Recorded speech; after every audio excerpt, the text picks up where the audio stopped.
Take this job and shove it. I ain't working here no more. Everybody's working for the weekend. Taking care of business every day. Now it's wow, welcome to the working week. Working 9 to 5, what a way to make a living. Minimum wage.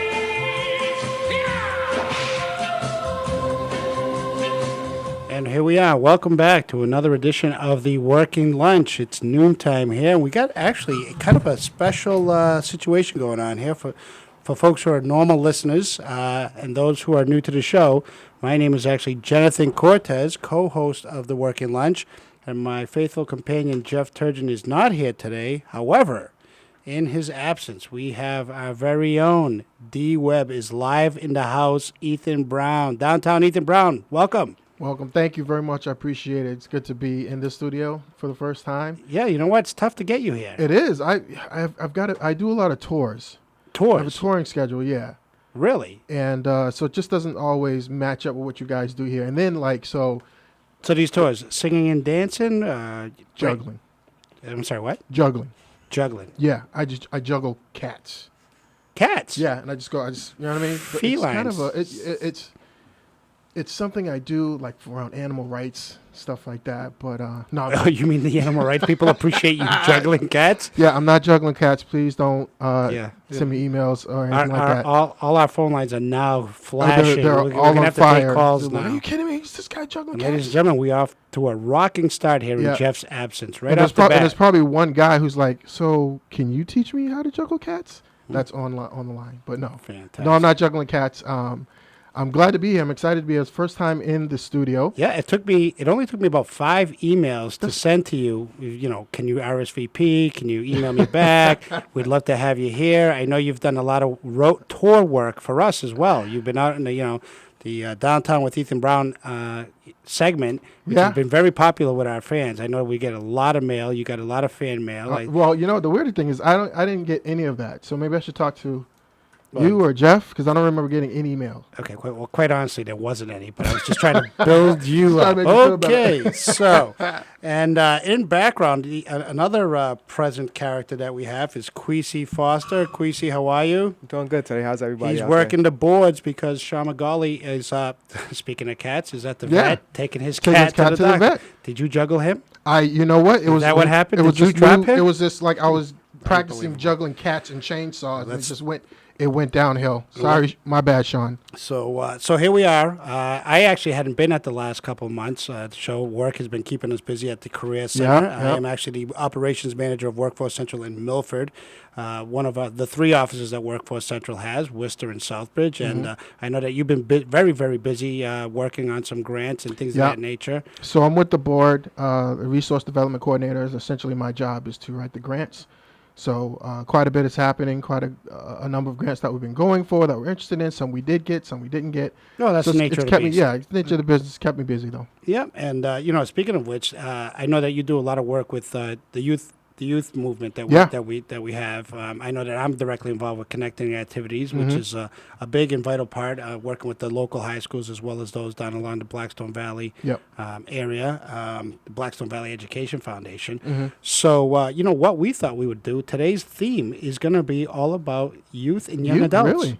Yeah, you're going to see a consistency across today's Okay. today's show. So we welcome all listeners, and if you know of young adults and youth ages 14 to 24, let them know that we are on the air because we're going to share a lot of information that may be pertinent to them and hopefully helpful in their job search activities and moving forward with some of the great programs that we have available.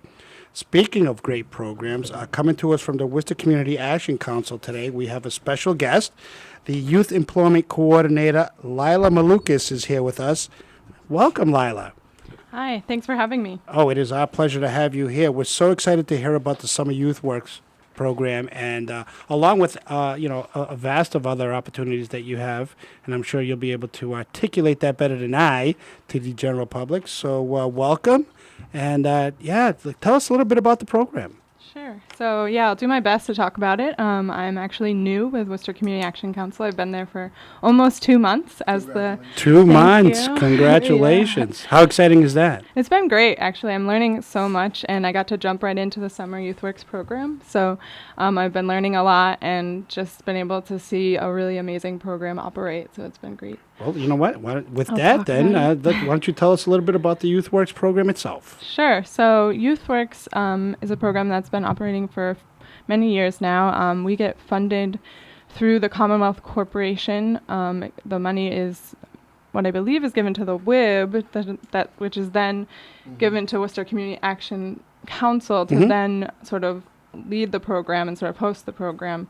And where this summer we've been able to place 350 youth in jobs across Worcester to be able to sort of get their first sort of learning experience or work experience in the workforce and sort of get to know kind of what jobs are available in Worcester and what it's like. So they get to work for 6 weeks over the summer, and they get minimum wage, which I think we're really proud about being able to offer to them. Absolutely. And the jobs kind of go across all sorts of areas.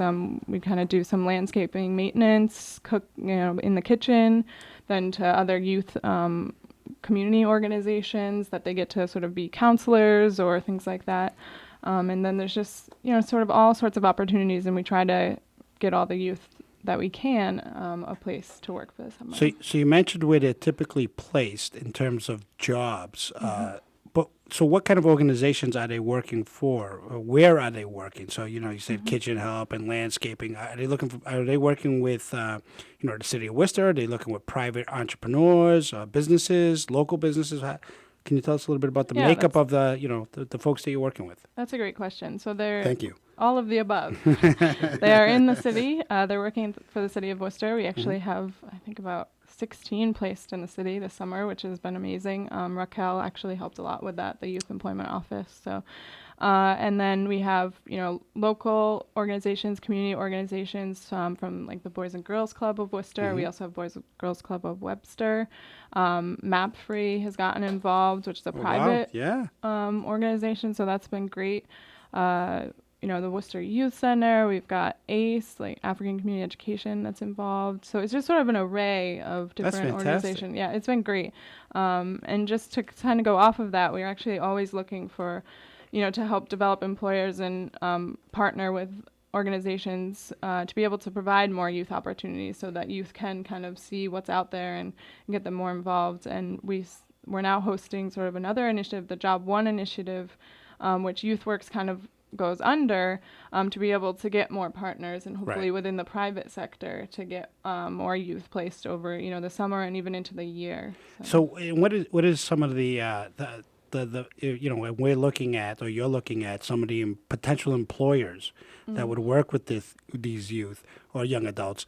Is there any specific criteria? If we have any businesses who are listening in today and, thinking about, well, you know what, maybe I'd like to give back to the community, but also it's a benefit to me as well from a business operation standpoint. What, give me the lay of the land of what a business would do to contact you and kind of fill out the registration form, if you will, or offer their services. Definitely. So they can call us at 508-754-1176 and just say they're interested in becoming a partner with us to provide youth opportunities for employment. And we'll have them do sort of a application so we can get to know them a little bit better and what kind of position they're looking for.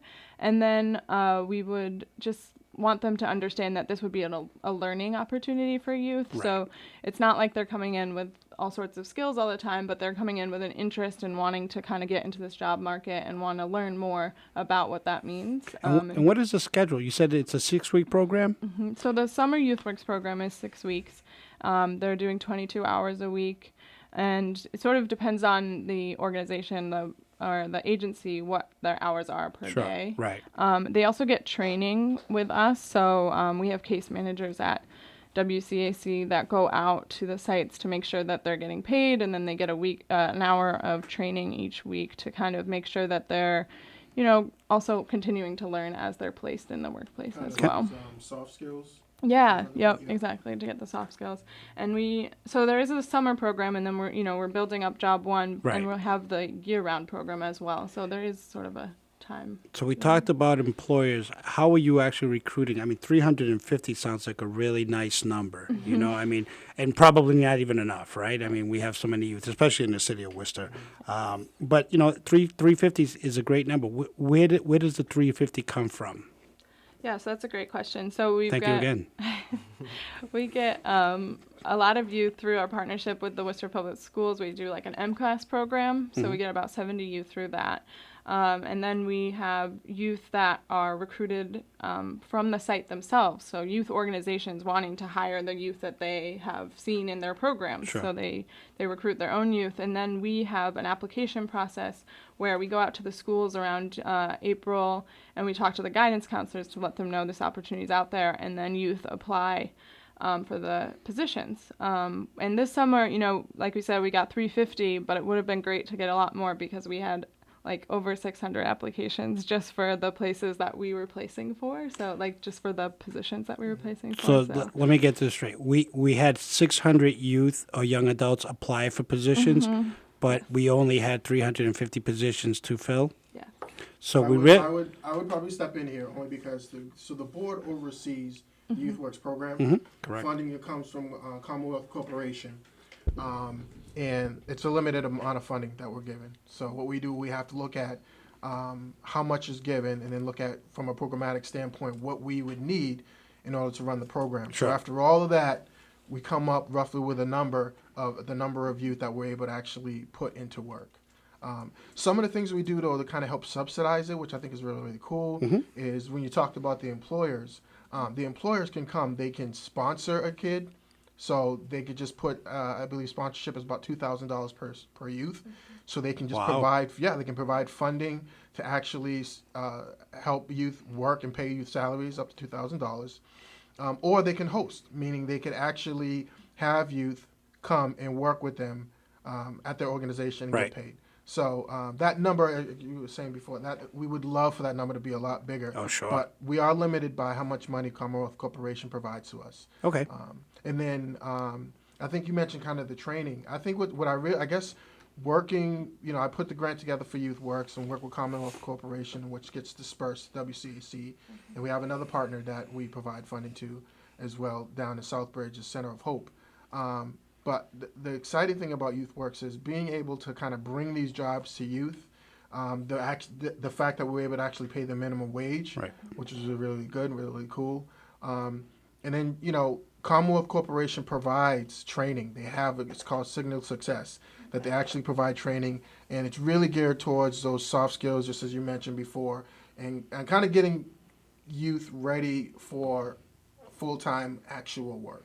Well, it's a hands-on experience. I mean, obviously, they're going through an application process, they're going through an interview process, they're going through working with an employer, which maybe this could be their first job that they've ever had. And I mean, we're all familiar with it on our end, and as well as you, Lila, the summer job outlook, from yesteryear to today, right? That's all changed. I mean, I remember when I was a kid, I could probably walk up to a grocery store, fill out a paper application, and be packing bags at the end of the counter, or ring a register within a couple of hours. Today, I don't know if you could ring a register, maybe packing bags. Yeah, well, Start. yes, and I can get carts. That's I what can I'm get saying. carts. Carriages. I can juggle You gotta kinda carts start at the back, 11 and and work your way up. well, thank you for impeding on my statement here, You're Ethan. welcome. You are fitting right in. You and Jeff. Jeff has taught you well. So it's not as easy for these kids to go out and find a job, even a part-time job. I mean, the influx of retirees who are taking a lot of jobs, and good for them.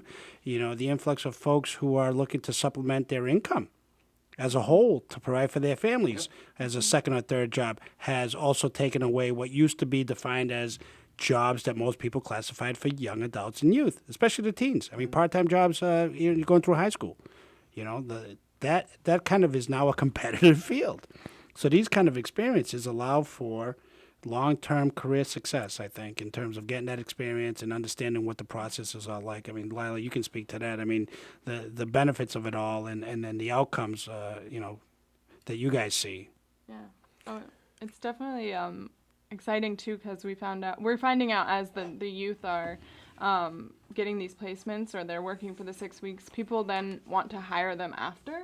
So that's also an amazing opportunity because, they're starting to get the soft skills, they get the experience, and then the employer is like, we want you here, we want to keep you, so now we're going to find Even a better. position for you. So, and I've already been hearing back about this summer about a handful of places that have been able to do that. So it is a great opportunity. So when we talk about some of your youth programs, what are the ages of the folks that are coming to you, these young people? So the ages that we kind of hit within the Youth Works program is the 14 to 21. Okay. I think there's a requirement within the grant, I think, to get that age Yep. group. Worcester Community Action Council works a lot with the 16 to 24-year-olds. So, the Job 1 supplement piece of that, like Ethan was saying, where we can't get everyone out there to work, but if we can get more employers to kind of fund and sponsor more placements, then we would be able to get more youth out there and be able to sort of, get even more of the teenagers into the workplace and getting more experience. So right now, most of this is a publicly funded program, but it's important for us to understand how to support this program moving forward, and your call, if you will, to the private sector to get involved in some capacity, whether as a host or as a sponsor, a mix, a combination, if you will, or whatever it is. I think is a great opportunity for, again, not to say that just in Worcester, but if we're talking about Worcester and Worcester County, the potential is so great to really, it's a win-win situation, I think, for businesses to get, some help and be able to then help others, especially the young adults in these challenging times as a whole. I mean, we see that as a whole, even with dislocated workers who are adults. So, these kids need that kind of soft skills is a huge facet. Yeah. Of that's being lost. It's an art that's been lost, and and I know that we hear from a lot of employers saying, soft skills, soft skills, soft skills. So I mean that's fantastic work that you guys are doing there. So congratulations, 350 again. I think we can all agree we want that higher number, but it's still a tremendous number. And these kids are working now. And I would probably the other thing, kind of, Lila, you mentioned, Youth Works is also year round. So we do have the majority of our the youth do take part in the summer program, but there's a smaller cohort of youth who do take part in the year-round program. The hope is